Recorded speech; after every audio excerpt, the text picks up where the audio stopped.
Welcome to this video, very important video সবার জন্য।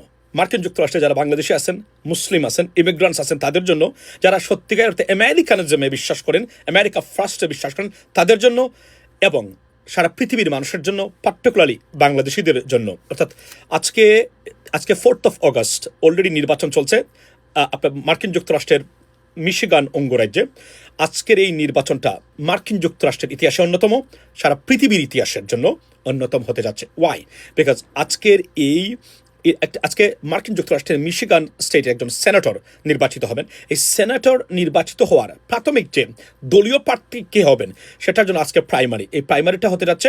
তো প্রাইমারিটা কি? প্রাইমারিটা মেইন ইলেকশন নয়, সেটা হচ্ছে যে একটি দলের ভিতরে একাধিক যোগ্য প্রার্থী থাকলে যোগ্য প্রার্থীকে বাছাই করার জন্য, স্বচ্ছতার জন্য, বাংলাদেশের জন্য না, বাংলাদেশে তো শেখ হাসিনা যেটা বলবেন বা দলীয় প্রধান যেটা বলবেন, আপনি আমার প্রার্থী, এটা এভাবে হয় না, যেহেতু এটা প্রপার ডেমোক্রেটিক স্টেট, আমরা কান্ট্রি।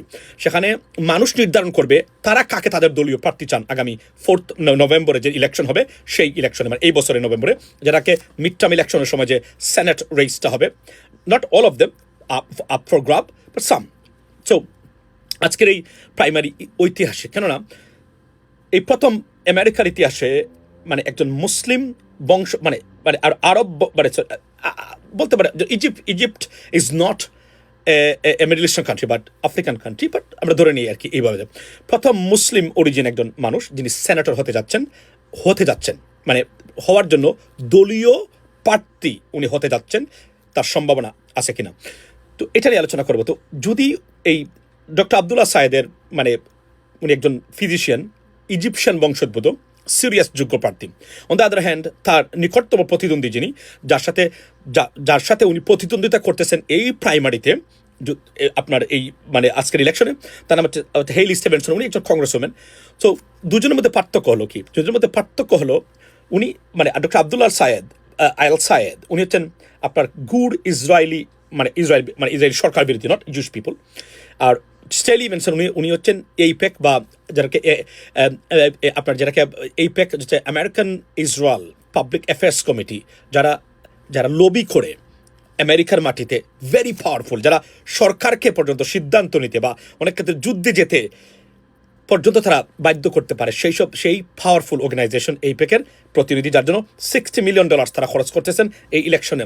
কেননা উনি ভোট দিবেন তাদের পক্ষে, এইদের পক্ষে, যুদ্ধের পক্ষে, অনেক কিছু। সো বলতে গেলে ইসরায়েলের পক্ষের প্রার্থী, আর উনি হচ্ছেন ইসরায়েলের গভর্নমেন্টের অর্থাৎ প্যালেস্টাইনের পক্ষে, এবং জেনোসাইড বা আপনার যত অ্যাট্রোসিটিস হচ্ছে সব ঘুর বিরোধী, এবং এটা তার ওপেন ম্যানিফেস্টো। সো গেল একটা। সেকেন্ড থিং হলো উনি হি বিলিভস আমেরিকা ফার্স্ট, অর্থাৎ উনি মনে করেন যে ইসরায়েলে যে এইড যাচ্ছে সেটা দরকার নাই, এবং সেটা কমপ্লিটলি ইলিগাল, এবং আমরা একটা ধরেন আমেরিকান অর্থ দিয়ে পৃথিবী বিশৃঙ্খলা সৃষ্টির জন্য এটা করা হচ্ছে, সুতরাং গুড় বিরোধী উনি এই জায়গাতে, আর উনি এটার জন্য অ্যাডভোকেটিং করতেছেন। সো এটা হচ্ছে একটা। সেকেন্ড হলো প্রথম মুসলিম আমেরিকান মুসলিম যিনি প্রথম সেনেটে যাচ্ছেন। এবং এখানে সবচেয়ে গুরুত্বপূর্ণ যে জিনিসটা আপনি এটা খেয়াল করবে, সেটা হলো উনি যদি জিতেন, তাহলে এই যে আমেরিকাতে যে ড্রামাটিক পরিবর্তন হয়েছে, পার্টিকুলারলি ইসরায়েলের সাথে সম্পর্ক কিভাবে থাকবে, কতটা এইড দেওয়া দরকার, মধ্যপ্রাচ্য যুদ্ধ সহ সারা পৃথিবীতে এই বিষয়ে আপনার যে আমেরিকাতে যেগুলা লবিং চলে, এই লবিংয়ের বিরুদ্ধে, এবং আমেরিকাতে যে পরিবর্তন হয়েছে, অর্থাৎ আমি বারবার বলি না যে এই যে যুদ্ধ লাগায় কিন্তু আমেরিকান গভর্নমেন্ট, আর থামায়, যুদ্ধ বন্ধ করে আপনার আমেরিকান জনগণ। যুদ্ধ বাদে যুদ্ধে যায় আমেরিকান গভর্নমেন্ট, আর যুদ্ধ শেষ করে আমেরিকান জনগণ। এটা আপনারা হয়তো আশ্চর্য মনে হতে পারে, এই কথার অর্থ কি? আমি এটা অন্য সময় বলবো। তাদের প্রতিবাদের কারণে এই সরকারগুলো বাধ্য হয় যুদ্ধ বন্ধ করতে, যুদ্ধ থেকে নিজেকে সরিয়ে নিতে, এবং যুদ্ধ দিয়ে যায়। তার জন্য তারা মনে করেন যে এই তাদের ভূমিকা আছে, তাদের লবিংয়ের কারণেই, যে যুদ্ধ আমেরিকানদের জন্য নয়, কোনো প্রয়োজন নেই আমেরিকান মানুষের জন্য, সেই যুদ্ধ গিয়ে অযথাই দুশ্মন সৃষ্টি করা, এবং আমেরিকার মানুষের জানমালের ক্ষতি এবং অর্থের অপচয় আমেরিকান মানুষদেরকে সাহায্য না করে।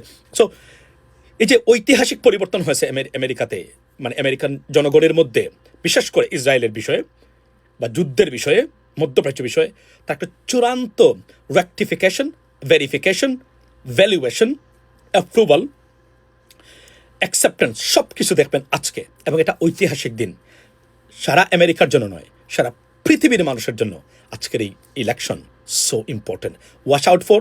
এবং যদি ডক্টর আবদুল্লাহ আল সায়েদ জিতেন, তাহলে উনি হবেন প্রথম মুসলিম ক্যান্ডিডেট যিনি মার্কিন যুক্তরাষ্ট্রের মানে সেনেটে যাবেন। অ্যান্ড সেনেটে জানার তো the most powerful legislative body in the world, US senate, right? মানে এটা প্রেসিডেন্ট হচ্ছে অনেক সময় শক্তিশালী। সেই সেনেটে যাচ্ছেন প্রথম মুসলিম, এবং এটা একটা ড্রামাটিক চেঞ্জ নয়, হিস্টোরিক্যাল চেঞ্জ, মানে ঐতিহাসিক পরিবর্তন, যে পরিবর্তনের সুফল সারা পৃথিবীর শুধু আমেরিকা নয়, সারা পৃথিবীর মানুষ বুক করবে। এবং আমি যা দেখতে পাচ্ছি এই মুহূর্তে, আমি মনে করি এত কিছুর পরে যার জন্য এই মানে স্টেলি হিভেন্স, আপনার হেইলি স্টিভেনসন, যার জন্য এই তারা প্রায় মানে ইসরায়েলি গভর্নমেন্ট ধরেন মানে ইনডাইরেক্টলি তারা প্রায় $60 মিলিয়ন একটা ইলেকশনে খরচ করতেছেন তাকে নিয়ে, কারণ তারা চান না কোনো মুসলিম সেনেটে যাক, গেলেই সমস্যা। সুতরাং আজকের ইলেকশনে আমি যতটুকু পর্যন্ত আমার অ্যাসেসমেন্ট বলছে ডক্টর আবদুল্লাহ আল সায়েদ জিতবেন আজকে। এটা হবে ঐতিহাসিক, এবং এটা সারা পৃথিবীর মানুষের জন্য নতুন এক বিশ্ব, নতুন এক আমেরিকা দেখতে পাচ্ছে মানে সারা পৃথিবী। এটা আমি বিশ্বাস করি মনে প্রাণে, কারণ যে পরিবর্তন আমেরিকাতে সাধিত হয়েছে তার চূড়ান্ত সার্টিফিকেশন আজকের এই ইলেকশনের মাধ্যমে। Keep watching ladies and gentleman, সারা পৃথিবীতে সব নিউজ পেপারে এই খবরটা আপনারা পাবেন। আমি মনে করি যে আপনাদের রাত্রে প্রায় 4টার সময় মানে বাংলাদেশ সময় এই খবরটা নিশ্চিত হতে পারবেন কে জিতেছেন। যদি আবদুল্লাহ আল সায়েদ জিতেন, এটা ঐতিহাসিক, বিয়ন্ড হিস্টোরিক্যাল, এটা মানে ওয়ার্ডে বর্ণনা করার মতো না। Keep watching, let's see what happens ladies and gentleman. আবার বলছি, আজকে আপনি সব কিছু বাদ দিয়ে এই খবরটা দেখবেন, কেননা আপনি বাংলাদেশের ওজোপাড়া গায়ে হলেও এই ইলেকশনের রেজাল্ট কোনো না কোনোভাবে আপনার উপর এটার প্রভাব আছে। কথা হবে অন্য সময় in details, particular my YouTube channel. Let's see what happens next. Good luck for both of the candidates, but particularly Dr. Abdullah Al Said. Have a blessed day, ladies and gentlemen. Assalamu alaikum.